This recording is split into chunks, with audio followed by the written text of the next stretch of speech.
Okay, let's talk about discipline, but probably not in the way you're used to thinking about it. We're about to completely reframe this idea because it's not about willpower, and understanding this one simple shift, it can honestly change everything. You know the feeling, right? We've all been there. You're just waiting for that jolt of inspiration, that sudden urge to get up and tackle the hard thing. We tell ourselves, I'll start, when I feel like it. And that right there is the trap. That's exactly why so many of us stay stuck, waiting for a feeling that, let's be honest, might never show up. That's the single biggest reason why projects fizzle out, habits never stick, and our goals just stay as, well, goals.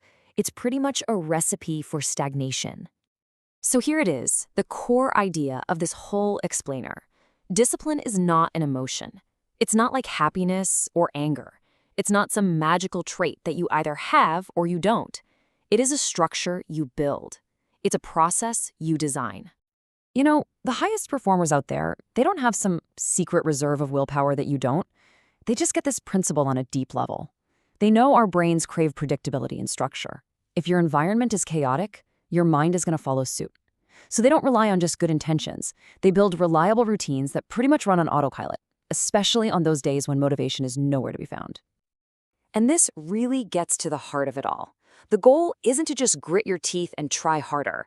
It's to make the right actions the easiest actions. Think about it. Willpower is like a battery. It drains really fast. But a well-designed system, that works for you even when your willpower is at zero. So how do we actually build this system? Well, it all starts with the world immediately around you. Seriously, your physical environment is the launch pad for everything else. Think about it. Your morning really sets the tone for the entire day. And look how simple this is. Waking up at the same time, even on weekends, stabilizes your body's internal clock. Moving your body, even just for 10 minutes, creates physical momentum. And this last one is huge. Avoiding your phone for the first half hour means you start your day on your terms, not reacting to someone else's agenda. Discipline absolutely thrives when you minimize the number of decisions you have to make.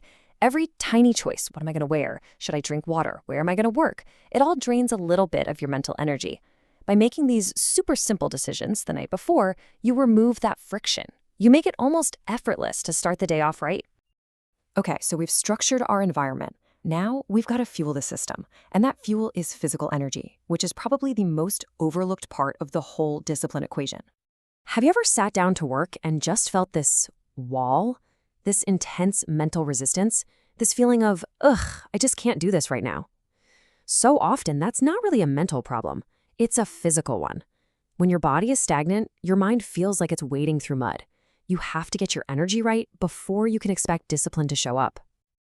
And there are really 3 key pillars to building this energy. First, daily movement. And notice, it's about consistency, not intensity.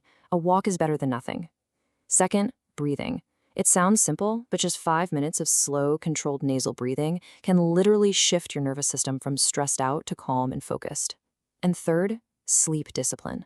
This one is just non-negotiable. It's the fundamental way your mind and body repair and restore themselves. I mean, this says it all, doesn't it? You just can't separate the two. When you build discipline into your physical habits, your movement, your breathing, your sleep, you are directly building the capacity for mental focus and resilience. They go hand in hand.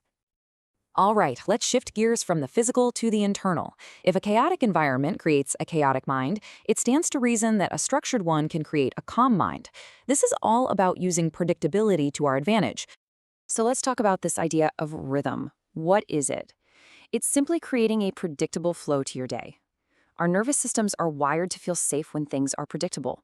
When your brain knows what's coming next, it doesn't have to waste all that energy on worry or uncertainty. It can just relax and focus on the task at hand. Here's a really simple but incredibly powerful way to think about it. The morning is for priming your body and planning your day. The afternoon is for execution, deep, focused, single-tasking work. And the evening is for winding down, recovering, and preparing for tomorrow. This simple rhythm provides a clear structure that just melts away so much of that mental chaos. We're basically living in a battle between 2 opposing forces. On one side, you have chaos. It comes from constantly adding more tasks, more notifications, more noise. But on the other side, you have clarity. And clarity comes from subtraction. It's about creating space, focusing on fewer inputs, and actually embracing a little stillness. So, this brings us to the final piece of the puzzle, and maybe the most important one. How do all these small daily actions actually lead to big, lasting change? Well, it all comes down to identity. You don't need some massive, life-altering overhaul overnight. That's not how it works. You just need to aim to get 1% better every single day. A tiny improvement that's almost impossible to see in the moment. And this is where the real magic happens. These tiny 1% upgrades, you don't even notice them at first, but they compound silently over time. The actions you repeat day in and day out, they aren't just things you do. They are literally forging the person you are becoming. Your consistency is what builds your identity. And this is the ultimate filter. Before you do something, just pause and ask yourself this one powerful question. It shifts your focus from short-term feelings and motivation to your long-term identity. It's about aligning what you're doing right now with the person you want to be. Look, your future isn't created in some big, heroic moment. It's not a scene from a movie. It's forged in the quiet, consistent choices you make on a completely ordinary day. The real power is in the ordinary. So remember, discipline isn't about forcing yourself to do things you hate.